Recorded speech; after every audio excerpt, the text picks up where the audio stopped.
하나님 말씀 나누도록 하겠습니다. 오늘 우리 함께 보실 하나님의 말씀은 로마서 1장 1절에서 6절까지입니다. 로마서 1장 1절에서 6절까지 말씀입니다. 신약성경의 로마서 1장 1절부터 6절까지 다 찾으셨으면 제가 한 절, 여러분이 한 절 번갈아 읽겠습니다. 예수 그리스도의 종 바울은 사도로 부르심을 받아 하나님의 복음을 위하여 택정함을 입었으니 이 복음은 하나님의 선지자들을 통하여 그의 아들에 관하여 증명될 일이 약속하신 것이다. 그의 아들에 관하여 말하면 육신으로는 다윗의 혈통에서 나셨고 성결의 영으로는 죽은 자들 가운데서 부활하사 능력으로 하나님의 아들로 선포되셨으니 곧 우리 주 예수 그리스도시니라. 그로 말미암아 우리가 은혜와 사도의 직분을 받아 그의 이름을 위하여 모든 이방인 중에서 믿어 순종하게 하라니 너희도 그들 중에서 예수 그리스도의 것으로 부르심을 받은 자니라. 아멘. 잠시 기도하겠습니다. 하나님, 우리에게 말씀을 주신 감사드립니다. 이 성경의 말씀은 예수가 그리스도인 것을 증거하고 있습니다. 오늘 우리가 나누는 말씀을 통해 그것을 분명히 깨달아 알고 마음에 심게 하여 주시옵소서. 부족한 자가 말씀을 들고 주님의 날에 섰습니다. 은혜로 함께 하여 주시옵소서. 감사드리며 예수님의 이름으로 기도합니다. 아멘.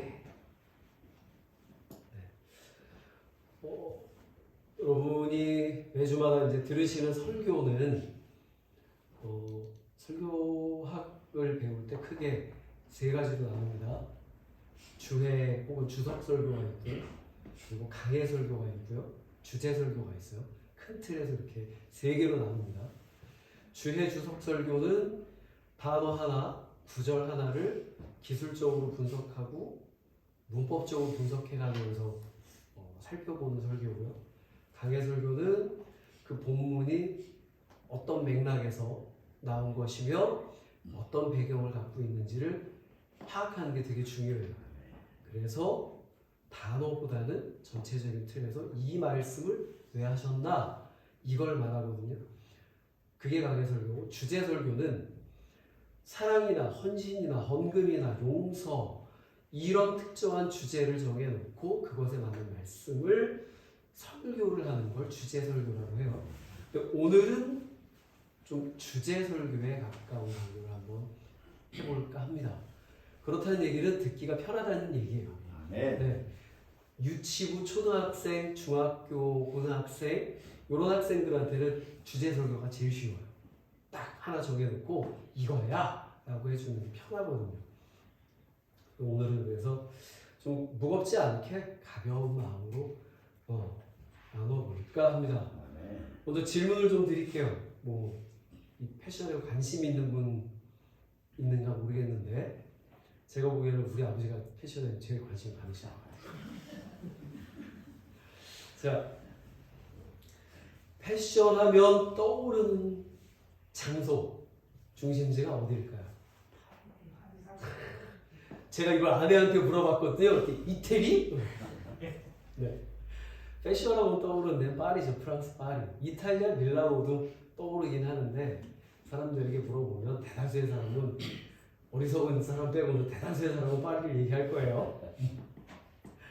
우리가 잘 아는 에르메스 같은 거, 샤넬, 그리고 입생브란드, 루이비통 다 이제 프랑스에서 만들었어요.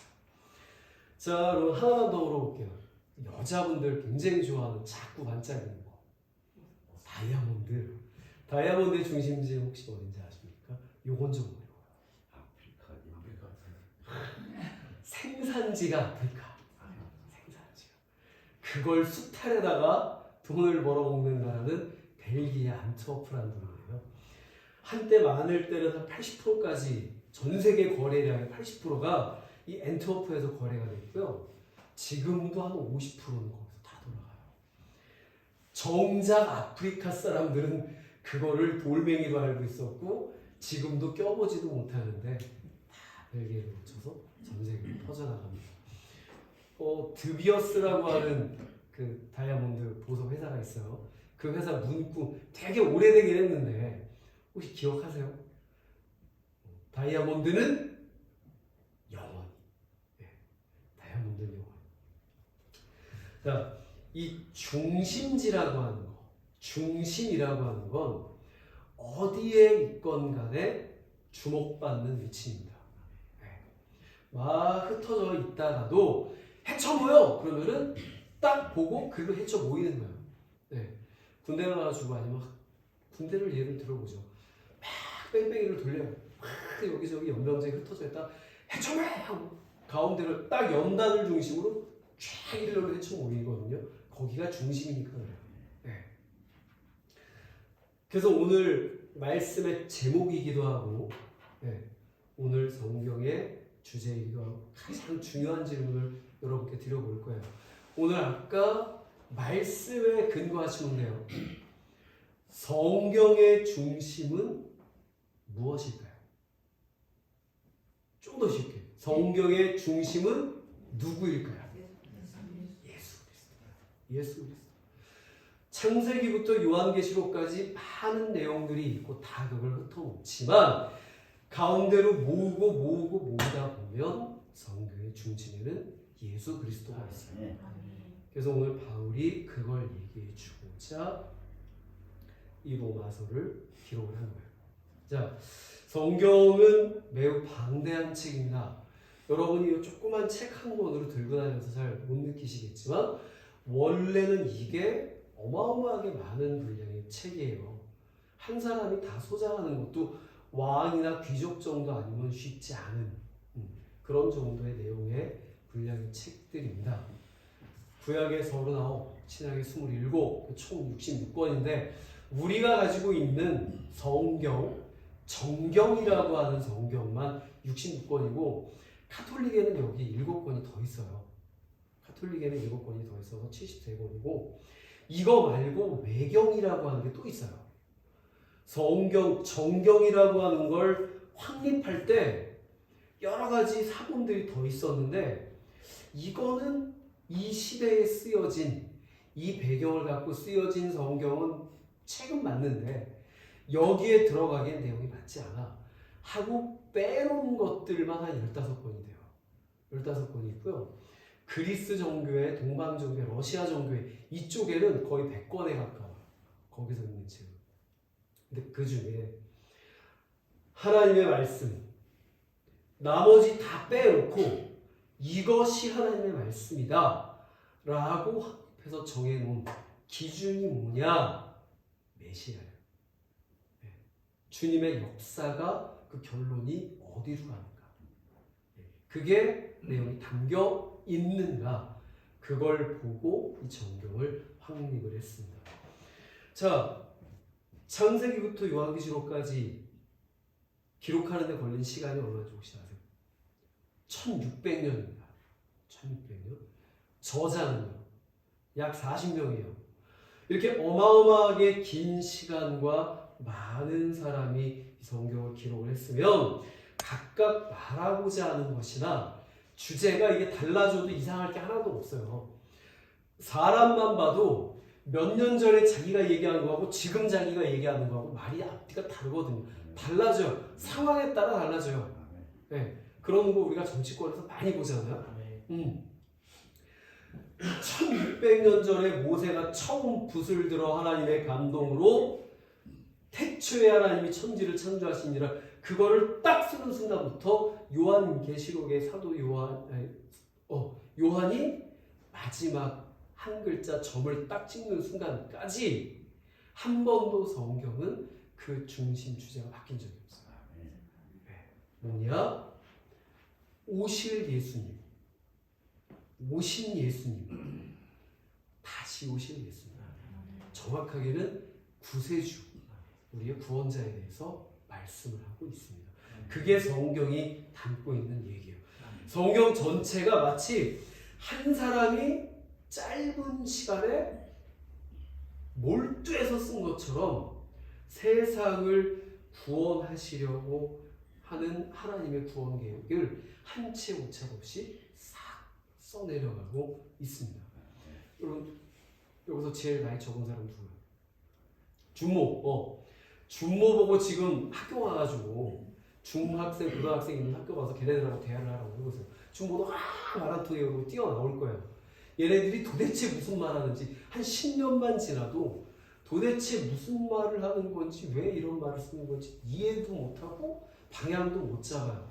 근데 1600년의 세월을 흐르면서 이게 변하지 않아요. 아멘.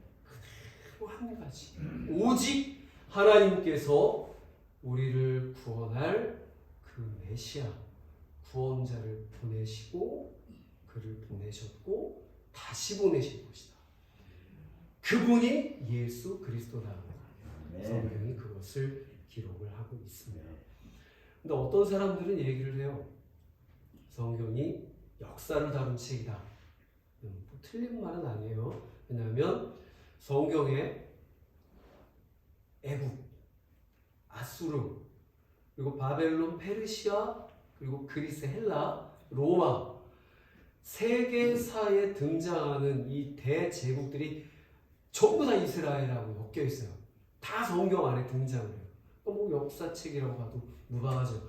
어떤 사람은 성경을 유익한 교훈을 담은 윤리 도덕적인 책이다 이렇게 얘기를 합니다. 그래서 교회를 다니는 사람이 아닌데도 잠언이나 전도서를 읽는 사람도 있어요. 교회 다니는 사람도 아닌데 안 다니면서도 이거 참 인생의 윤리 도덕적으로 뛰어난 내용을 담고 있다. 그래서 읽기도 해요. 어떤 사람은요 성경에서 돈 버는 방법을 찾아내기도 합니다. 우리는 뭐 했을까? 나는 뭐 했을까? 꽤 오랜 시간 동안 여러 번 성경을 읽었는데 토비아 러스킨이라고 하는 그 유대인이 있어요. 근데 이 사람이 뭘 하는 사람이냐면 지보트 올람이라고 하는 유전 탐사, 어디에 기름이 있나 탐사하는 회사를 소유한 사람이에요. 근데 이 사람이 신명기 33장을 읽다가 18절과 19절 그리고 24절을 딱 읽으면서 그 사람 눈에는 이거 기름에 관한 구절이다. 네, 이거 기름에 관한 구절이다. 거기서 그걸 본 거예요. 제가 읽어드릴게요. 모세가 죽기 직전에 12지파에 대해서 축복을 하면서 하는 내용인데 거기서 스불론 지파, 이사갈 지파, 아셀 지파에 대한 내용이에요. 스불론에 대하여는 일렀을 때 스불론이여 너는 밖으로 나감을 기뻐하라. 이사갈이여 너는 장막에 있음을 즐거워하라. 그들이 백성을 불러 산에 이르게 하고 거기에서 의로운 제사를 드릴 것이며 여기가 중요해요. 바다의 풍부한 것과 모래에 감추어진 보배를 흡수하리로다. 바다의 풍부한 것과 모래에 감추어진 보배라는 말에 이게 꽂힌 거야. 여기 꽂혀가지고 뭐를 했느냐? 2004년에 스불론 지파하고 이사갈 지파가 배정받은 그 지역을 탐사를 하고 땅을 파고 다녀요. 기름 나오라고. 근데 웬걸 진짜로 거기서 기름이 빵 터진 거예요. 10억 배럴이라 되는 어마어마한 양의 기름이 거기서 나왔고요. 그 중에 최소 20%를 제일제로 사용을 할 수가 있다 그래요. 이스라엘이 이제 기름까지다. 네. 근데 거기에서 그친 게 아니라 크파르 사파라고 하는 지역을 또 파요. 그랬더니 거기에서 전 세계에서 가장 기름 많이 가진 나라가 어디죠? 사우디 다음 가는 규모의 유전이 거기서 발견이 돼요. 두 번째 큰 규모의 유전이. 근데 이게 뭐냐? 셰일 유전이에요. 웅덩이 안에 기름이 액체로 있는 게 아니라 모래와 바위 틈새에 기름이 스며들어 있는 거예요. 옛날엔 이거 쓸모없는 거였거든요. 근데 미국에서 셰일 혁명이 일어나요. 미국에서 그거를 추출해내는 기술이 개발이 돼요. 그러니까 미국이 지금 거기서 기름을 뽑아 쓰거든요. 이 사람이 그래가지고 그걸로 거기서 기름을 뽑아서 쓰기를 시작을 해요. 그래가지고 이걸 어떻게 하냐면 모래와 돌에 스며 있는 그 기름을 초고압의 물로 빡 쏴요. 쉽게 설명드리는 거예요. 막 쏴가지고 분쇄를 해요. 수압으로. 막 깨질 거 아니에요. 그럼 거기에서 기름이 분리가 돼요. 그럼 물하고 기름이 섞이잖아요. 근데 물하고 기름이 섞이나요? 안 섞이죠. 뜨잖아요. 그걸 싹 건져내는 거예요. 그게 셰일 석유예요. 근데 웃기죠? 재밌죠? 모래에 감추어진 보배를 흡수하리로 정확하게 이게 여기서 이루어지고 신기해. 이 사람은 여기서 그걸 보고 남들은 미쳤다 그러는데 거기 파기 시작하는 거예요. 이렇게 돈 버는 방법도 있어. 나도 좀 그거 알았으면 좋겠는데. 네. 거기서 그 치냐? 아까 바다 얘기도 나왔죠? 이스라엘에서 바다에서 가스도 발견이 됐어요. 그래가지고 앞으로 30년 쓰고 옆나라 이집트에는 이미 수출돼. 네. 재밌는 나라죠.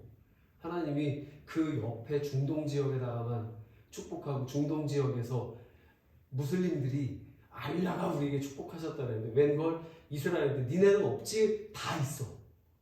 하나님의 축복이 더 컸어. 지금에서야 알게 된다. 자, 이걸 성경의 뭐 순기능이라고 해야 할지 아니면은 소가 뒷걸음치다가 쥐를 잡은 격이라고 해야 할지는 모르겠지만 모든 말이 이게 다 틀린 말은 아니죠. 역사도 배울 수 있고요. 윤리 도덕을 배워서 실천할 수도 있고요. 누군가는 성경 덕분에 돈을 벌 수도 있습니다. 그러나 성경이 진짜 말하고자 하는 것 결코 이런 것들이 아니죠. 여기서 끝나는 게 아니에요. 바로 예수 그리스도예요. 예수 그리스도가 세상을 위해 무엇을 하셨는가를 기록을 하고 있어요. 그래서 성경에서 예수 그리스도를 빼면 남는 게 없습니다. 예수 그리스도를 빼버리면 성경은 그냥 한낱 전설 아니면 역사의 일부, 그것도 정확한 것도 아니고 일부를 담고 있는 책, 버려져도 상관없는 종이 쪼가리, 예수 그리스도를 빼버려. 그래서 성경을 읽은 사람이나 지금 읽는 사람이나 아니면 앞으로 읽을 계획을 가지고 계신 여러분들이라면 똑같은 결론에 도달해요. 이걸 읽고 나오는 말은 오직 하나, 예수 그리스도. 예수 전하는 일 외에는 여기 나올 게 없어요. 그래서 우리가 저부터도 이 자리에서 예수 그리스도를 전하는 것이고 여러분도 전도를 하는 거죠. 사도 바울이 오늘 말씀을 통해서 바로 그 예수가 성경의 중심이다. 이 책이 예수 때문에 쓰여진 거다라고 이야기를 하고 있어요. 우리 2절을 다시 한번 같이 읽어볼까요? 본문 2절입니다. 함께 읽겠습니다. 시작. 이 복음은 하나님이 선지자를 통하여 그의 아들에 관하여 성경에 미리 약속하신 다시 한번 읽겠습니다. 시작. 이 복음은 하나님이 선지자를 통하여 그의 아들에 관하여 성경에 미리 약속하신 것이라. 아멘. 그 아들 예수에 관하여 성경에 미리 약속하신 것. 미리 선지자들을 통하여. 당시 로마에는요, 이게 이제 이 성경이 로마서잖아요. 로마에 있는 그리스도인들에게 보낸 편지예요. 그 당시 로마에는 제가 지난번에도 말씀을 드렸었는데 판테온 만신전이라고 하는 게 있어서 그 안에 온갖 신들을 다 갖다 놉니다.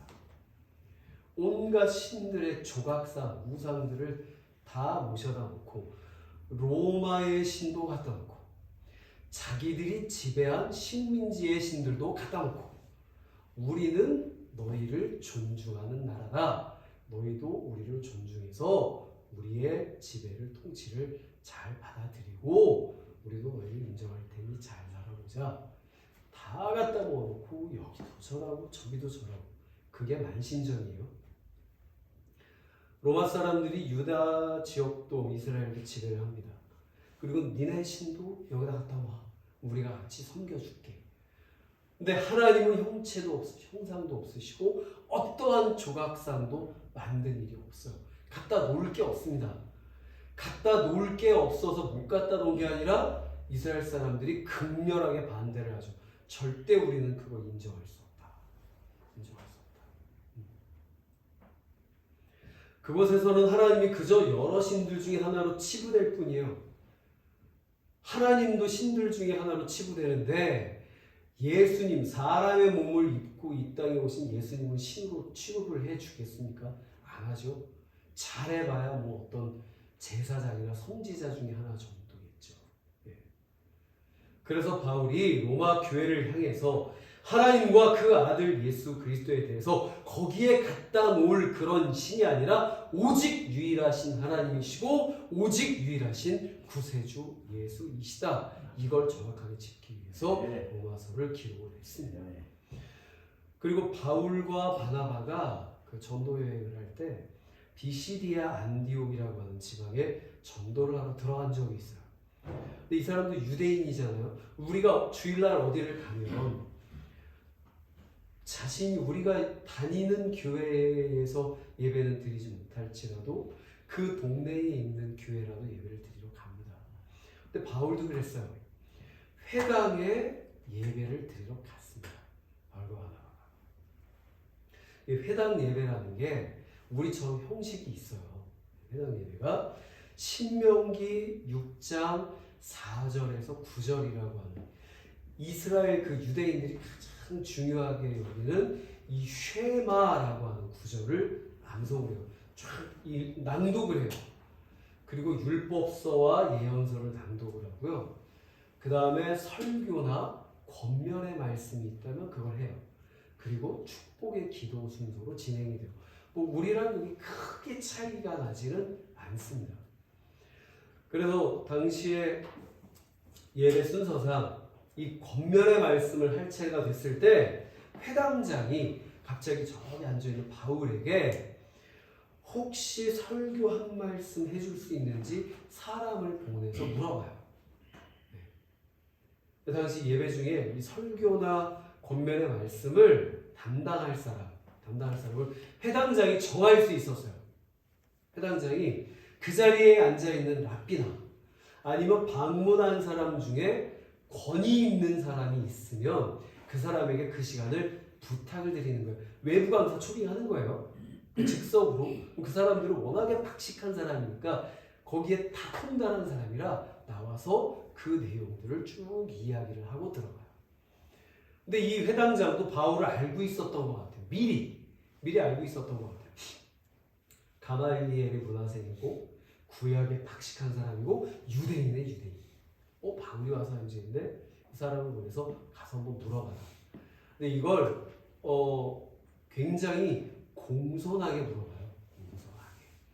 공손하게. 카톨릭과 개신교가 공동으로 번역한 공동 번역에 이게 뭐라고 써 있냐면 의미를 최대한 살려서 두 분께서 바울과 바나바에게 두 분께서 혹 격려할 말씀이 있거든 이 회중에게 한 말씀 해주시면 좋겠습니다 라고 번역이 되어 있어요. 굉장히 공손하죠. 그랬을 때 바울이 옳았구나 잘됐다 유대인들이 모이는 유대인의 회당이에요. 근데 거기에 바울을 세웠습니다. 잘됐다. 안 그래도 바깥에서 전도하고 다녔는데. 그리고는 손짓을 해가며 막 피를 토하는 심정으로 바울이 말씀을 전해가고 무슨 말을 했을까? 먼저는 하나님께서 자신들의 조상을 택하셔서 하나님의 백성을 삼으신 일 그렇지 하나님이 우리 조상 아브라함을 불렀지 출애굽 후에 광야에서 있었던 모세를 통해서 하나님이 치트키 10번 써가지고 바로왕 탁 때리고 우리를 구해내가지고 광야에서 살았지. 사사시대, 왕정시대, 다윗왕까지 찬란했던 그 시대를 쫙 이야기를 해요. 유대인들이 막 감격하면서 들어. 다윗왕까지 딱 말해놓고 갑자기 마지막에 급 유턴을 해가지고는 다윗왕의 후손에서 나실 구세주가 바로 예수다. 갑자기 유턴을 하는 거예요. 그 성경이 오직 그를 증거한다. 바울이 그 얘기를 하는 거예요. 유대인들이 막 술렁술렁 당황하기 시작을 하는 거죠. 그리고 예수님의 오심과 생애와 고난과 부활을 얘기하면서 다시 한번 성경의 중심에 예수님이 계신 걸 확인을 시켜요. 그리고 유대인들이 자신들이 성경의 자신들의 역사, 자신들의 조상이 성경의 중심이라고 생각을 했거든요. 성경이 자기 조상들의 역사라고 생각을 했는데 아니야. 다 꺾어버리고 바로 너희가 십자가에 매달아 죽인 그 예수가 이 성경의 주인공이다. 너희가 심지어는 십자가에 매달아서 못 박아서 죽일 것까지 성경에 기록되어 있어. 이걸 걸 참으로 보여줘요. 이게 뭐냐면, 그러니까 잠깐만 정치 얘기를 드릴게요. 국민의힘 지지자들 확 모여갖고 있는데 이 사람이 옛날에는 그쪽 사람이었어. 저기 보니까는 저 사람이 와 있네. 연달에 세워가지고 연설을 하라 그랬는데 잘 하고 있다가 갑자기 여기 가가지고 민주당 사람이 할 만한 얘기를 막 하고서는 내려가는 거예요. 이 사람들이 당황을 하죠. 그러면서 혼란을 겪기를 시작을 해요. 네. 저 회당장도 분명히 바울이 유대인 중에 유대인이고 가말리엘의 문화생이고 구약의 박학다식한 사람이니까 그 얘기를 해주길 바라고 자기를 넘겼는데 웬걸 너희가 죽인 예수가 바로 이 성경이 말씀하는 그 사람이다. 심지어는 너희가 그렇게 할 것까지 성경의 기록이 다 됐다. 그 얘기를 딱 하거든요. 전도할 기회를 회당장이 만들어줬죠. 하나님이 만들어주신 거예요. 그래서 유대인들은 유대인대로 바울을 죽이겠다고 난리를 쳐요. 로마 사람들은 갑자기 보니까 쟤네들 왜 저래? 쟤네들 왜 들쑤시고 다니면서 왜 술렁술렁 거리는 거야? 유대인들이 모여가지고 와 이러니까 로마 사람들도 갑자기 덜컹하는 거죠. 또 소요 사태가 일어나는 건 아닐까? 알아보니까 바울이라는 사람이 깽판을 쳤대요. 사상을 가지고 깽판을 쳤답니다. 로마인들은 또 로마인들대로 바울을 가만두면 안 되겠다 이런 생각을 하고 양쪽에서 공격을 받아요. 바울이 큰 많은 어려움을 당했던 이유가 거기 있어요. 양쪽에서 공격을. 그럼에도 불구하고 바울이 자기가 읽었던 그 성경이 말하는 게 무엇이냐, 자기가 만났던 그 주님이 자신에게 해주신 바가 뭔가, 이걸 정확하게 알고 나니까 그걸 얘기하지 않을 수가 없었던 거예요. 이 성경이 말하는 그분이 바로 예수님이다. 이걸 부인할 수 없었고 전하지 않을 수가 없었어요. 다시 한번 말씀드립니다. 성경의 중심은 예수 그리스도예요. 근데 있잖아요, 여러분, 예수 그리스도가 성경의 중심만 되는 게 아닙니다. 우리 삶의 중심이 되십니다. 여러분의 삶에 예수님이 가운데 있고요. 그 예수님을 중심으로 여러분이 돕는 거예요. 예수님이 딱 붙잡아. 여러분이 예수님을 붙잡는다고 생각할 수도 있지만 사실은 예수님이, 주님이 여러분을 붙잡아요. 여러분과 우리와 주님이 손을 맞잡는다고 하는 걸 형상으로 좀 쉽게 설명을 드리면 이런 식이에요. 제 손입니다. 그리고 이게 예수님의 손이에요. 이렇게 잡고 있는 거예요. 이렇게 잡고 있는 게 아니에요. 그러니까 손 놔봐. 내가 손을 이렇게 놓으면 빠지잖아요. 이게 아니에요. 나는 손을 놔도 주님이 나를 붙잡고 있어요. 안 놔요.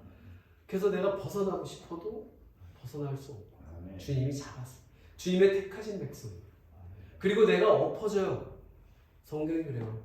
내가 때때로 넘어지지만 아주 엎드러지지 않으면 주님께서 내 오른손을 붙잡고 계시고 이렇게.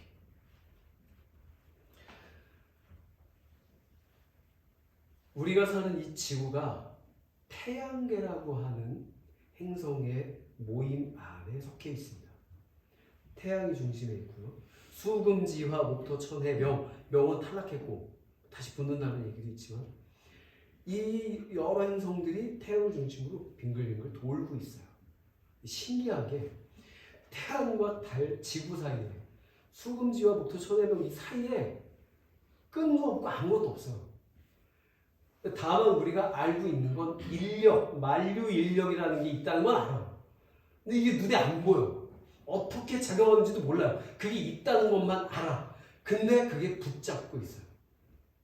그래서 지구가 태양으로부터 멀어지지도 않고 더 가까워지지도 않아. 딱 적당한 위치에서 태양빛을 받으면 따뜻하기도 하고 때론 덥기도 하고 때론 추워지기도 하는 딱 적당한 위치에서 사람이 살아가기 아주 알맞은 거리에서 태양을 돌면서 살아가고 있어요. 이게 하나님이 딱 정해놓으신 아멘. 이 거리를 조금이라도 벗어나면 얼어 죽습니다. 조금으로 가까워지면 다 죽겠죠. 멀어지면 이 인력이 툭 끊어져서 계속 멀어지면 그냥 하나의 돌덩어리가 될 뿐이에요. 네, 하나의 돌덩어리. 그리고 이게 공정을 하잖아요. 공정. 하나님께서 이 지구라고 하는 물체에 정해놓으신 법칙이 하나가 있어요. 공전과 자전이에요. 공전과 자전. 근데 보는 시각에 따라서 우리가 그렇게 생각할 수 있어요. 공전은 구속이야. 날 좀 놔줬으면 좋겠는데 나를 구속하고 있어. 자꾸 붙잡고 안 놔줘. 여기서 좀 벗어나서 우주가 얼마나 넓어요. 한번 가보고 싶은데 못 가게 잡아. 네. 그리고 자전. 지구가 매일매일 이렇게 빙글빙글 돌죠. 보는 시간에 따라서 이게 쳇바퀴 도는 인생일 수 있어요. 거길 벗어나지 못하고 이렇게 쳇바퀴만 돌고. 하나님이 나를 이렇게 묶어놓은 것 같아요. 보는 시간에 따라. 그러나 이렇게 생각해 보시죠. 만일 공전이 멈추면 어떻게 될까? 도는 게 순간 딱 멈추면. 여러분 시속 200km, 300km 달리는 차 안에 여러분이 앉아있어요. 어떻게 될까요? 그냥 200km, 300km 여러분도 달려요. 같이 가는 거예요. 근데 갑자기 급브레이크 빡 밟으면 튀어나가죠. 공전이 멈추면 지구상에 있는 모든 게 다 우주가 한 방에 튀어나갑니다. 계속 태양 주위를 너무 빠른 속도로 돌고 있어서 우리가 오히려 그걸 못 느끼는데. 자전이라는 거는요. 지구에 낮과 밤을 제공을 해요. 빙글빙글 태양 주위를 한 방향으로 돌기만 하면 여기는 달궈지기만 할 거고 뒤에는 식기만 할 거 아니에요. 자전을 하니까 낮과 밤이 생기고요. 자전을 하니까 또 뭐가 생기냐? 해류와 기류라는 게 생겨요. 그것 때문에 바닷물이 돌아요. 그것 때문에 바람이 돌아요. 사람 몸에는 혈류라는 게 있잖아요. 혈류라는 게 심장이 뻥 펌프질을 하면 그게 머리끝부터 발끝까지 쭉 뻗었다가 심장이 푹 하고 줄어들면 쑥 들어와요. 뻥뻥 뻥뻥. 심장이 박동하는 것에 따라서 혈류가 돌면서 우리 사람 몸이 움직이고 살아가잖아요. 이게 좀 약한 사람도 문제가 되고 안 돌면 가는 거고요. 지구가 돌지 않으면 해류와 기류가 안 생깁니다. 하나님께서 단순히 우리를 구속하는 삶이 아니고 쳇바퀴 도는 삶이 아니고 그렇게 우리가 보호받고 살아가고 있는 거예요. 아멘. 네. 하나님 나 좀 자유롭게 나가서 살면 안 될까요? 자유롭게 나가서 살아봐야 결론은 뭐냐? 집 나간 그 탕자. 결국엔 하나님 안으로 돌아오고 싶어요. 돌아올 수밖에 없어요. 그것도 하나님이 택한 백성이면 돌아오겠지만 그렇지 않으면 거기서 끝나요. 나가봐요. 성경의 내용을 여러분이 진실로 믿는다면 그리고 성경이 말하는 중심 주제 예수님을 구세주로 믿는다면 거기서 벗어날 수 없습니다. 아멘. 벗어나면 안 돼요. 왜? 그것 외에는 우리가 살 수 있는 방법이 없어서 그래요. 여러분이 직장에 있거나 또는 가정에 있거나 지인들과 시간을 보내거나 어디에서 무엇을 하든지 여러분의 생활 모습과 시간이 예수님을 중심으로 돌아야 돼요. 예수님을 중심으로. 예수님을 중심으로 돌다 보면 여러분의 생활이 당장은 구속받는 느낌이 들 수 있어요. 지금 이 시간에도 예수 안 믿는 사람들은 바깥에 나와 오늘 날씨 얼마나 좋아요. 네. 이 좋은 날 캠핑 다니고 단풍 진짜 이제부터 막 단풍이 너무 예쁘게 들더라고요.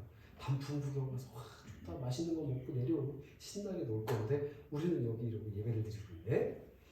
구속받는 것 같죠? 여러분이 사는 거예요. 네. 그 사람들은 그냥 그 한순간을 즐기고 죽어가는 건데 우리는 이 한순간을 누리면서 영원을 사는 거예요. 네.